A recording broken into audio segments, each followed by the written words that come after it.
اعوذ باللہ من الشیطان الرجیم بسم اللہ الرحمن الرحیم۔ السلام علیکم ورحمۃ اللہ وبرکاتہ۔ اب دنیا میں وہ بہترین گروہ تم ہو جسے انسانوں کی ہدایت و اصلاح کے لیے میدان میں لایا گیا ہے۔ تم نیکی کا حکم دیتے ہو، بدی سے روکتے ہو اور اللہ پر ایمان رکھتے ہو۔ ہمارے آقا و مولا صلی اللہ علیہ وآلہ وسلم کا ارشاد مبارک ہے کہ پہنچا دو میری طرف سے چاہے ایک ہی آیت ہو۔ خطبہ حجۃ الوداع میں آپ صلی اللہ علیہ وآلہ وسلم نے فرمایا کہ اے لوگو، میرے بعد کوئی نبی نہیں آئے گا اور تمہارے بعد کوئی امت نہیں ہوگی۔ میں تمہارے درمیان ایسی چیز چھوڑے جا رہا ہوں کہ اگر تم اس پر قائم رہے تو کبھی گمراہ نہ ہوگے، اور وہ ہے اللہ کی کتاب اور میری سنت۔ اور جو لوگ یہاں موجود ہیں انہیں چاہیے کہ یہ احکام، یہ باتیں ان لوگوں کو بتا دیں جو یہاں موجود نہیں ہیں۔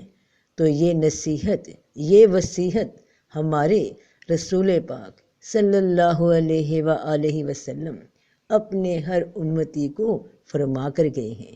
اب یہ ہمارا کام ہے کہ ہم اس ڈیوٹی کو نبھائیں، اللہ پاک کے اس حکم کو نبھائیں کہ اب دنیا میں وہ بہترین گروہ تم ہو جسے انسانوں کی ہدایت و اصلاح کے لیے میدان میں لایا گیا ہے۔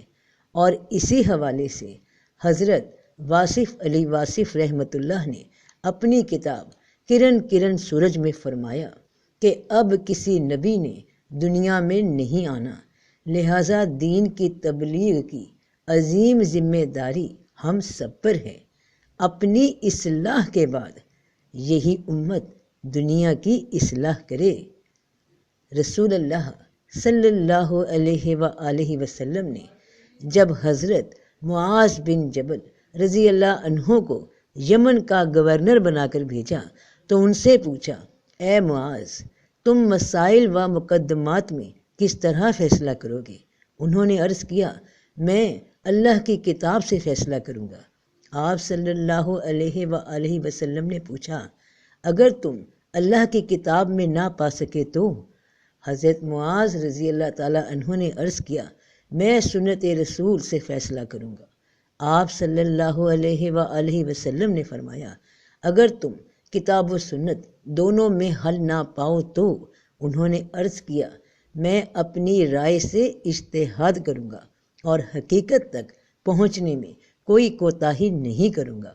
یہ جواب سن کر آپ صلی اللہ علیہ وآلہ وسلم نے حضرت معاذ رضی اللہ عنہ کا سینہ تھپکا اور فرمایا، اللہ کا شکر ہے جس نے رسول اللہ کے بھیجے ہوئے رسول کو اس بات کی توفیق بخشی جو اللہ کے رسول کو خوش کرے۔ ایک روز حضرت ابو ہریرہ بازار سے گزر رہے تھے کہ دیکھا کہ کچھ لوگ اپنے کاروبار میں مصروف ہیں، کچھ دنیا کے شغلوں میں لگے ہوئے ہیں۔ تو آپ نے ان سے فرمایا، تم لوگ یہاں ہو اور مسجد میں اللہ کے رسول صلی اللہ علیہ وآلہ وسلم کی میراث تقسیم ہو رہی ہے۔ تو وہ لوگ مسجد کی طرف بھاگے۔ وہاں جا کے دیکھا کہ کچھ لوگ نمازوں میں مشغول تھے، تو کچھ تلاوت میں، اور کچھ حضرات ذکر الہی کر رہے تھے۔ تو ان لوگوں نے حضرت ابو ہریرہ سے پوچھا کہ آپ تو کہہ رہے تھے کہ رسول پاک صلی اللہ علیہ وسلم کی میراث بٹ رہی ہے، تو وہ بات کہاں ہے؟ تو حضرت ابو ہریرہ نے جواب دیا کہ رسول اللہ صلی اللہ علیہ وآلہ وسلم کی میراث یہی تو ہے، نماز، تلاوت، قرآن، اللہ کی یاد۔ تو بہن بھائیوں، بیٹے بیٹیوں، تم اس میراث میں سے، اس جائیداد میں سے اپنا حصہ لو۔ رسول پاک صلی اللہ علیہ وآلہ وسلم کا پیغام ان کے حکم، ان کی خوشی، ان کی اطاعت میں پہنچانے والے رسول اللہ صلی اللہ علیہ وآلہ وسلم کے رسول ہیں۔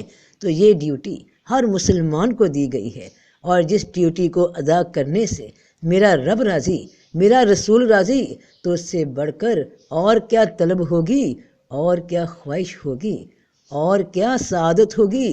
تو شکر الحمدللہ رب العالمین۔ تم سب کے ذمے، ہم سب کے ذمے یہ ڈیوٹی لگا دی گئی ہے کہ پہنچا دو میری جانب سے، چاہے ایک آیت ہی صحیح، تو لگ جاؤ کام پہ۔ اللہ والوں کی ڈیوٹیاں لگ گئیں تو سب کا بھلا، سب کی خیر۔ جیتے رہو بہن بھائیوں، بیٹے بیٹیوں، فی امان اللہ۔